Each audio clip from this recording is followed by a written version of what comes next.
Let me ask you something. Have you ever walked into a room and just knew that something was off before a single word was spoken? Have you ever been in a crisis at work, the kind that sends everyone else into a tailspin, and something inside of you just got quiet and started solving the situation? Have you ever sat in a leadership training where the facilitator used the sandwich technique on you? You know, they say something positive and then they say something negative and then positive again, and you saw right through it before they finished the first sentence. If any of that sounds familiar, I want you to consider something.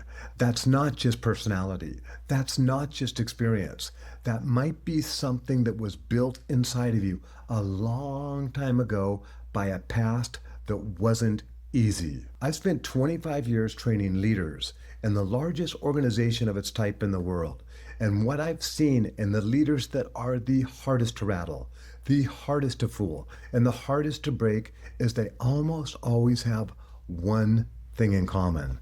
They didn't have it easy growing up. In this video, I am going to walk you through the 7 ways a hard past actually makes you a better leader. And I'm also going to be straight with you about where each one can backfire if you're not paying attention, because this isn't just a highlight reel. This is time to get real. If you appreciate me making this type of content, let me know by gently tapping that like button. Let's get into it. Years ago, I was training a class in Spokane, Washington, and this young man said he had a master's degree in psychology, and the most important thing he learned in psychology was this. He went up to the whiteboard and he put 3 rectangles. And the one on the left side, he said, sometimes you remember somebody's name for about 20 seconds. But if you really put your attention on their name, you'll keep it for about 20 minutes. But if you're driving down the road and the back of your car gets hit by a train, you will remember it forever. He called it the train wreck. And the reason is simple. The brain's primary job is not to help you think clearly, not to help you be more productive. The brain's primary job is survival and protection. Its job is to keep you alive. And when something emotionally intense happens, when the stakes feel life or death, the neural etching in your brain goes deeper. You learn faster, you retain more, and you become more alert. Now, here's what most leadership books never talk about. For some people, that heightened state wasn't just a rare event. It was a consistent event. It was another day at home. It was simply childhood, and that changes everything about how they show up as a leader. Trait number 1, you read the room before anyone speaks. When you grew up in an unpredictable environment, reading the room wasn't a social skill you learned in a communication course. It was a survival skill. You had to know it before a single word was spoken. What kind of energy was coming at you? Was this a safe moment or was this a dangerous moment? Was this person walking through the door going to hug you or were they going to hurt you? That's not pattern recognition the way most people experience. That's a nervous system that was trained from an early age to scan constantly for emotional data. The tension in someone's jaw, the pause that lasts half a second too long, the smile that never reaches the eyes. As a leader, that skill is almost unfair. You walk into a meeting and you already know who's checked out. You already know who's hiding something, who's about to blow up, and who genuinely has your back before the agenda even starts. Here's where it can backfire. Sometimes what you're reading isn't actually there. When a nervous system has been in scanning mode for decades, it can create a threat signal in safe environments. You might misread a quiet employee as disengaged when they're just introverted. You might interpret calm as suspicious. The skill is real. The filter just needs occasional calibration. Trait number 2, your sixth sense is fully ignited. This goes beyond pattern recognition. This is a sensory. People who grow up in high-stress environments develop what I describe as full body awareness of other people's energy. You don't just observe a room, you absorb the room. Some of you know exactly what disassociation feels like. The moment when things got so overwhelming that your mind floated over your body. You watched what was happening from a distance, almost like you were observing yourself from the ceiling. That's the nervous system's emergency exit.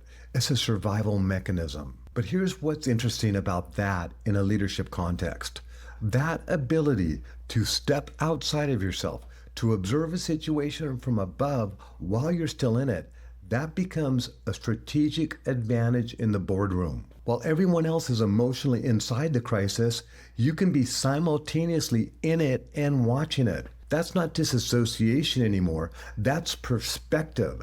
That's executive presence. Here's where it can backfire. If you're absorbing everyone's energy all the time, you can burn out. Leaders with a highly activated sixth sense need more recovery time than other people that don't require it. If you're not building your energy in the quiet, you could be quietly emptying out without even realizing it. Trait number 3, you go calm when everything is falling apart. When a crisis hits, a real one, not a deadline, but an actual fire, something in you gets quiet and strategic. While other leaders freeze or escalate, you adapt. Researchers call this stress inoculation. Your brain becomes better calibrated for high-stakes situations because high-stakes situations were once your baseline. In other words, a normal day as a child. The danger feels familiar, and familiar, however painful, is something your nervous system already knows how to navigate. What looks like composure to everyone around you is really just a nervous system that's been here before. As a leader, this is one of the most valuable traits you can have. People follow calm. In crisis, the room looks to whoever isn't panicking. And if that's you naturally and automatically, you officially become the anchor. If you're getting value from this video, go ahead and subscribe right now. I put out content every week for leaders who are building something real, and I don't want you to miss it. Here's where it can backfire. Sometimes calm under pressure can look like indifference to people who need to see that you care. Your team might need to see some emotional acknowledgement before they can receive your strategic thinking. The calm is a gift. Just make sure you pair it with connection. Here's an example. If I'm in a situation where my partner is upset, but I'm completely calm, they might see me as indifferent. They need to see my emotions match theirs to show empathy before I can bring them to the calming state. Trait number 4, you can spot a psychological technique a mile away. I mentioned earlier the sandwich technique. You say something positive, then you deliver the constructive feedback, then you close with something positive again. Very common in the world. The idea is to soften the blow. Here's the problem. If you hand that to someone who grew up in a household where the truth was always delivered hard, where nobody bothered with a positive opener, because there probably wasn't one, they see through that first positive statement before you finish the sentence. You can see it in their body language. They're already saying, just get to it. Skip the setup. I know what's coming. That's not cynicism. That's calibration, a highly sensitive detector for what's real versus what's performance. As a leader, this means that you are extraordinarily difficult to manipulate.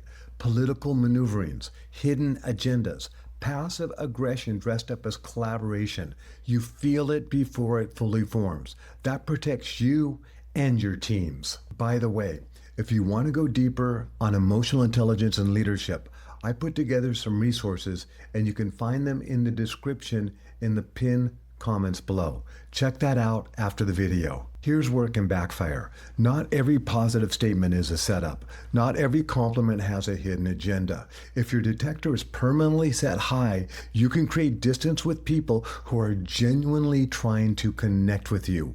Trust that was hard-earned can also be hard to extend. Know when to lower the shield. Trait number 5. You've built yourself into someone who doesn't need rescuing. When the early environment wasn't reliably supportive, your brain learned to treat dependence as risk. Asking for help meant being vulnerable to disappointment. So competence became the safest place for you to live. You figured things out quietly, independently, without waiting for permission or assistance. That self-reliance runs so deep that even when support is available right now, reaching out for it can feel unnatural, almost uncomfortable. As a leader, that independence built something real. You solve problems other people give up on. You don't wait for conditions to be perfect. You have a track record of making it through things that would have stopped someone else cold. Every train wreck that you survived in your past gave you proof. Proof that you can persevere, that you can outlast the hard thing. And that proof accumulates into a kind of unshakable confidence that people without turbulence in their past simply don't have. Here's where it can backfire. Leadership is not a solo sport. The same self-reliance that built you can isolate you. Your team needs to see you ask for input, delegate with trust, and be willing to be supported. If you never let anyone in, you become the bottleneck, and the people around you stop offering because they've learned that you will just handle it yourself anyway. Trait number 6, the calm feels dangerous, but it doesn't have to. This one is different from the others. This isn't a superpower. It's something for you to be aware of. For a lot of people who grew up in a chaotic environment, the pattern was always the same. Chaos, then calm, then chaos again. And the calm never felt safe because what came after the calm was always the next wave. So the nervous system learned, when things are quiet, stay alert. Something is coming. As a leader, if that is still wired in you, you might find yourself manufacturing urgency when things are actually fine. You might create conflict in stable periods because stillness feels suspicious. You might be more comfortable in crisis than a season of genuine peace. The work here isn't to become someone different. The work is to teach your nervous system that calm is not the pause before the chaos. Sometimes the calm is just the calm. Your home, your office, your life. You can build what I call a grotto, a place that is genuinely yours, genuinely safe, where you consciously practice letting your body believe that nothing bad is coming. That's not weakness. That is one of the hardest and most necessary things for a leader with this type of background to do. And if you know someone who needs to hear this video right now, share this video with them. It might mean more to them than you know. Trait number 7, you broke the cycle, and that gives you a reason to lead. The last one is the deepest, and not everyone will relate to it, but some of you will feel it in your bones. There's a kind of meaning that only comes from one place. It comes from taking everything that you went through, every hard moment, every season where things were not okay, and refusing to let it be meaningless. Psychologists call this post-traumatic growth, but I'd call it something simpler, breaking the cycle. Some people who grew up hard make a decision, whether they're conscious of it or not, that the pain stops with them, and what was handed to them generationally does not get handed to the next generation. And that decision becomes a force. It becomes a purpose. It becomes the reason why they lead the way they lead, the reason why they care about their people on their team in a way that goes beyond description, the reason they take this so seriously. When you spread that wisdom at a corporate level, when you use what you learned in the hardest classroom you ever sat in and help the people around you grow, that gives you a reason to show up, a reason to lead, and a reason to live. That's not trauma. That's a diamond, and the pressure was always trying to create it. We are not here to avoid pressure. We are here to embrace it. We are building strength, and we are turning snowflakes into diamonds. If you want to see more content like this, hit the subscribe button right now and come back every week. And if you want to go deeper on emotional intelligence and leadership, I made a video that you can check out by clicking right here.